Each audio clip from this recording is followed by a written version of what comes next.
Coming into the Stage 1 playoffs, the New York Excelsior were one of just 2 undefeated teams along with the Vancouver Titans. Many expected them to breeze through the playoffs, setting up a titanic clash with the Titans in the finals.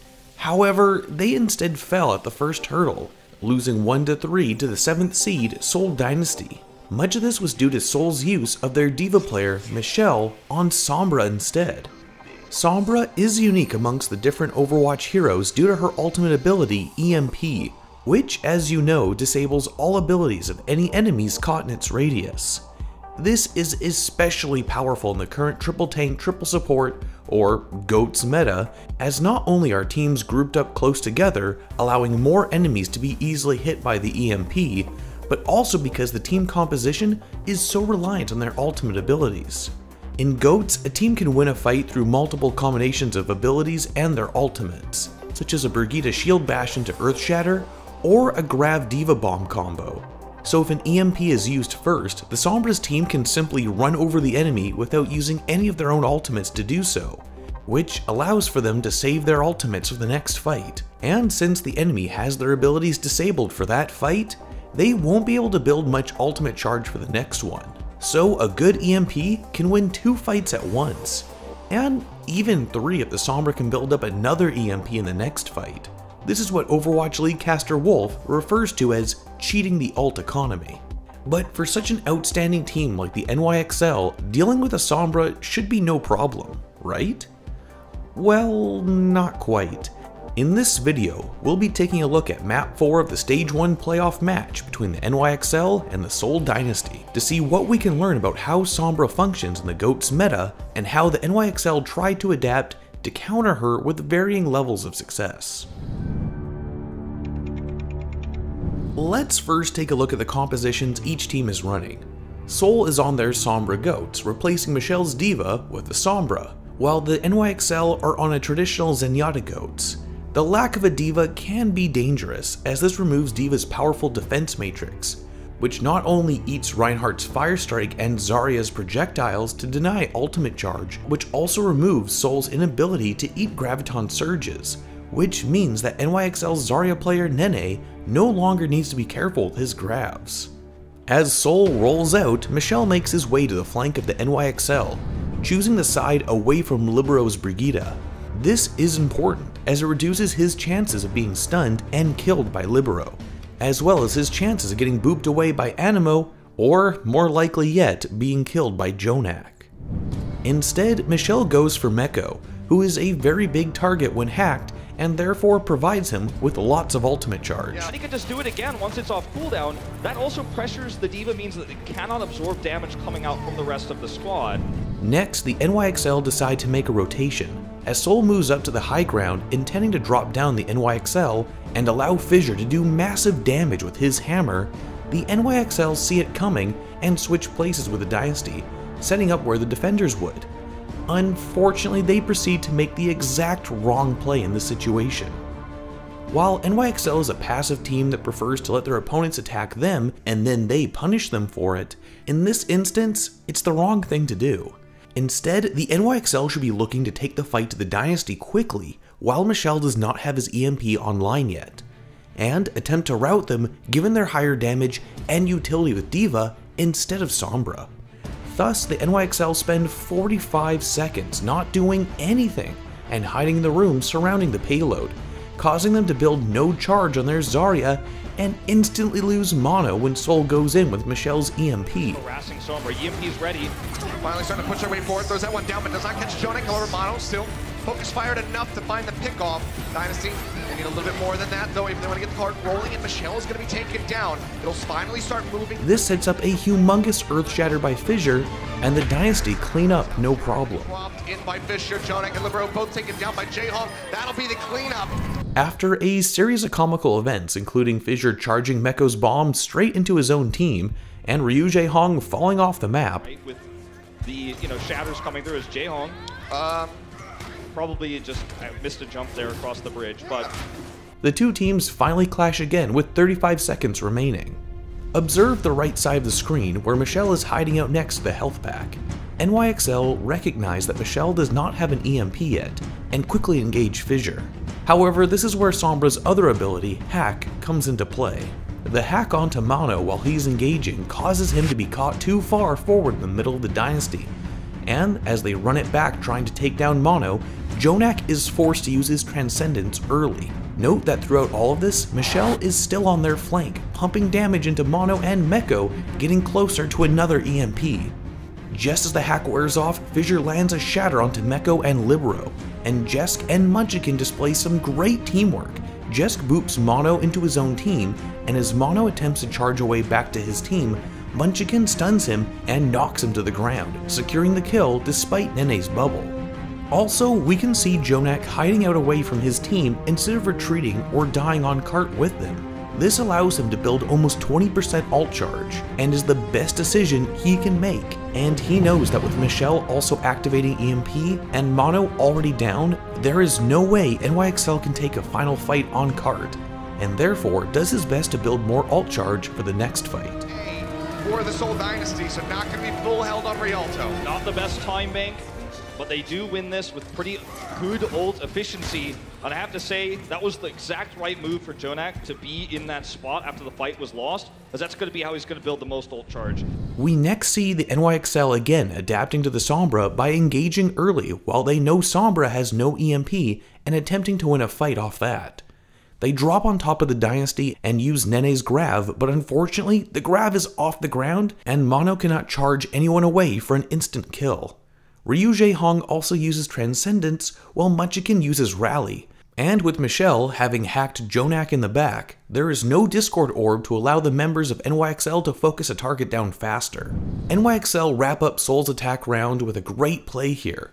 While NYXL are head in ultimates, having 4 to Seoul's 3, they know that a single EMP from Michelle could deny their ultimate advantage instantly, and allows Seoul to build up ultimate charge during the cleanup. Therefore, they cannot afford to sit back and wait for Michelle's EMP to hit them, as Seoul could simply snowball that until the completion of Rialto.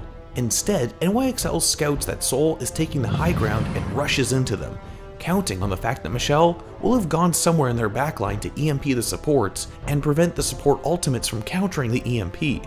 As we can see, their guess is half right. Michelle moves towards the backline of NYXL, but as the backline is rushing away to engage the Dynasty, he is now out of position. Luckily, he has his translocator in the very room that both teams are fighting in and activates his EMP immediately. However, if we rewind just a couple seconds, watch JJonak's positioning. He pretends to be going forward, but then hangs back across the hallway behind the wall. This is crucial as it prevents JJoNak from being caught by the EMP that Michelle hastily throws out, and he comes in to save the day with his Transcendence. Again, not going to be interrupted by that EMP. NYXL now display their trademark efficiency and discipline, as Animo holds onto his sound barrier through the Grav despite Jesk using his own sound barrier, waiting until just after JJonak's trans expires to activate barrier.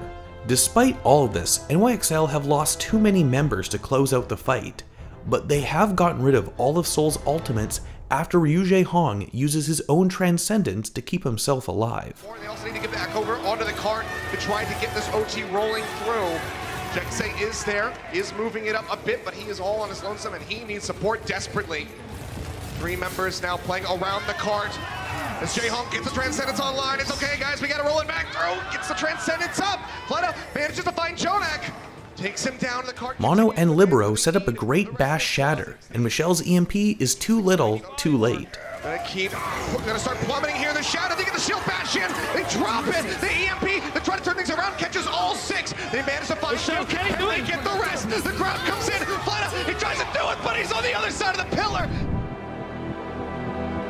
Here, Seoul are backing away and giving the NYXL space while they wait for Michelle to have his EMP. However, Michelle is together with his team and has no good way to get into a flanking position for his ult, as the constant damage barrage from NYXL inevitably reveals him. We see Michelle go invisible and hide in the side room, and after, Sombra's voice line, "Damn it," is heard as she is revealed. Themselves. Remember, they lack a diva, which means they cannot mitigate the damage that's coming out from New York. So just not getting this EMP in time, that's the hold condition here. Next, NYXL used their Grav in the choke, It might seem dangerous given that we already know Michelle is nearby and extremely close to the EMP, but notice that Michelle is actually further back on the bridge, having translocated out and therefore is in no position to EMP. Switching over to NENNE's point of view, we see that Michelle has been forced to throw his translocator into NYXL so that his EMP will be effective, showing that he was indeed out of range. NYXL's damage through the grab is too high, however they clean up the fight despite Michelle's 6-man EMP. This was a great call by New York. But seems like it's going to time out before he's going to be, now can just go ahead and use that Transcendence to get the stun up here on the Fisher. So despite a 6-man EMP coming in from Michelle, they still just basically push straight into A. With no ultimates after having used all of them the previous fight to take B, NYXL decide to make a dry push to force ultimates out of Seoul. Michelle waits for them to engage before dropping yet another EMP, and this is where we see the power of EMP to snowball ultimates.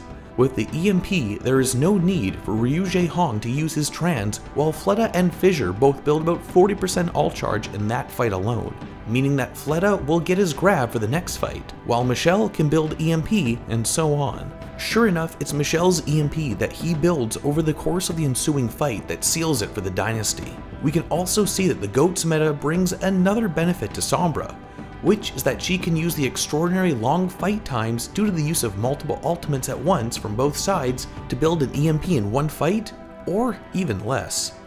Skipping ahead to the second fight, we see the value of Seoul's strategy of focusing Jonak, as he is unable to use the trans to save his team. Build up that energy. Fisher with the Shatter online, the grab comes up first, locking him up, Mono gonna be taken down, Fisher swings to win, Libero now eliminated, Fisher gets himself a triple! This cannot be happening! Jonak cannot be getting hacked when he needs to have these Transcendences online. We also saw this happen on Hollywood, where Michelle's hack prevented Jonak from using it there. Love to see the grab, knocks him out, that's gonna be a hack on Jonak, as you say in the back, he can't use a Transcendence, he doesn't realize him, it comes in late! NENNE sees Michelle come out of invisibility and attempts to catch him with the grab, knowing that NYXL's massive ultimate advantage is useless if Michelle manages to hit the EMP. However, Michelle has already escaped, and NYXL have suddenly lost the most valuable tank ult in the whole game. While there has been some discussion that would hail NENNE as a god of some sort if he actually pulled off this grab, I can't fully agree with it. Even if NENNE had hit the grab, it was an extremely high-risk play, and most likely would have had a lower reward than we might expect given that Seoul still had both support ults online and could stall out until Michelle returned with the EMP. Alternatively, if the whole team turned to focus Michelle, which might be necessary given that NENNE only had 25% charge, Fissure probably could have gotten another huge shatter. And of course, the most likely outcome was exactly what happened as NYXL went on to lose the map and the whole series. Dynasty, now the answering grab comes through. OT gonna be ticking down, and they've actually done it. NENNE chokes at the final hour, throws the grab off to the side, and Dynasty say thank you very much.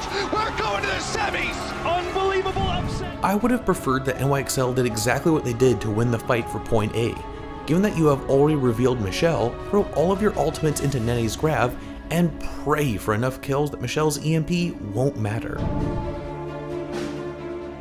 The NYXL were able to adapt to Michelle's Sombra to some degree, and it looked very likely that they would have clutched out the win on Rialto were it not for NENNE's failed play. So what can we learn from this? First of all, engaging fast when you know the enemy Sombra has no EMP. By engaging first, and preferably with ults, you can win a fight and take more time off the clock, as well as build up your ultimates. Second, hide your supports from EMP. NYXL did this very well, and Jonak was able to come in with his trans repeatedly. But this did not appear to be enough due to two things. First, Jonak hid too far away from his team, which can't really be helped. And second, Seoul were still able to kill members of the NYXL through trans. Having Lucio hide instead would be risky as well, as Zenyatta's shields would be removed and then he would be down to 50 health when the EMP hits, and might be killed before the sound barrier can even be activated. Another thing NYXL could have done was switch Jonak to Ana. Without a diva on Seoul, Ana can land huge bionades to deny their healing, as well as potentially sustain through a grab with just nade and relying on Lucio's heal amp.